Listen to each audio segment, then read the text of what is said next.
New York Governor Kathy Hochul is poised to actually help decarbonize buildings in the state of New York. Now, that may seem a little bit confusing to some folks, but luckily, I have a guest with me right now who actually runs an organization, the executive director of the Building Decarbonization Coalition. I'm joined now by Panama Barthelemy. I hope I pronounced that correctly. So, Panama, thank you so much for being here today. This is such an extraordinary issue that people really don't think about, but the numbers, what your organization is doing, absolutely sorely needed here. So let's start by talking about the Building Decarbonization Coalition. What exactly is that? First of all, Farron, thanks for having me on the pod. Long time listener, first time caller, so it's good to be here. So building decarbonization, I think nobody thinks about that. Usually the types of work that we do that people think about is how they're comfortable in their home, how they're cooking their food, how their showers are great, and how their clothes get dry. And so what we're concerned about is that behind many of the households' ways that they do that is a significant fossil fuel. And it's significant from a perspective of local air quality problems, and it's significant from a perspective of trying to fight climate change.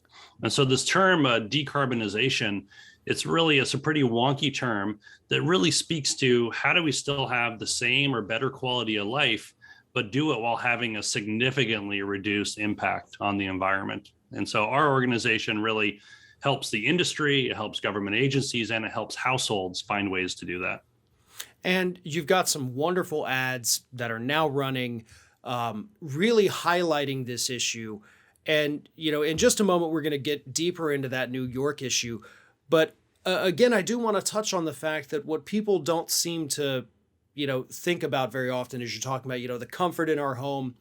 When you have homes that are actually powered directly by fossil fuels, or buildings, of course, powered directly by fossil fuels, we're talking about the burning of these fuels, the consumption of them, the conversion of them into energy on site, which means that these emissions that come from this aren't from some far off factory in the distance.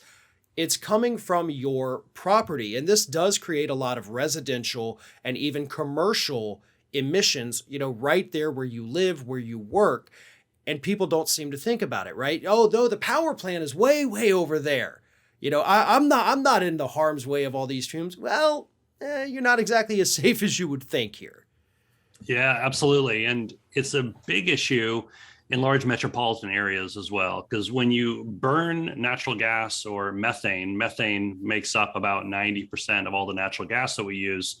When you burn that, it produces basically three things. It produces nitrogen oxides, which is the major precursor of smog, carbon monoxide, which is why you have carbon monoxide monitors in your home, and then formaldehyde as well. And you want to get those out of your living space or out of your workspace as quickly as possible. And so that's why every home that burns gas in it for heat, it has vents that gets it up into the atmosphere. And unfortunately, we've never really thought through what that meant for large metropolitan areas. And so we've done a ton of work about reducing emissions from power plants and from cars over the last 4 decades.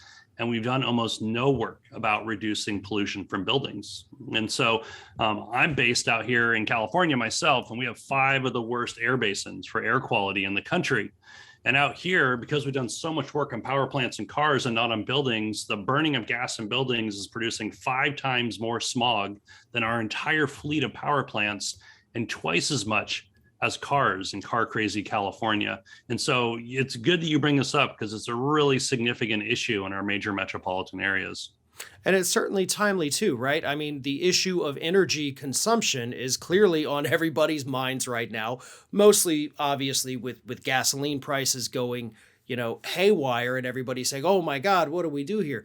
Well, the answers to a lot of these problems, not just with the automobiles, but with the building, with the fossil fuel power plants, with the coal burning, with the, fracked gas, with all of this, the solutions have been in front of us for a very long time. We as a country are not adopting them to the level that we should be. And that is the ultimate goal. To get this full interview and access to the complete Ring of Fire podcast archives, sign up at rofpodcast.com and become a member.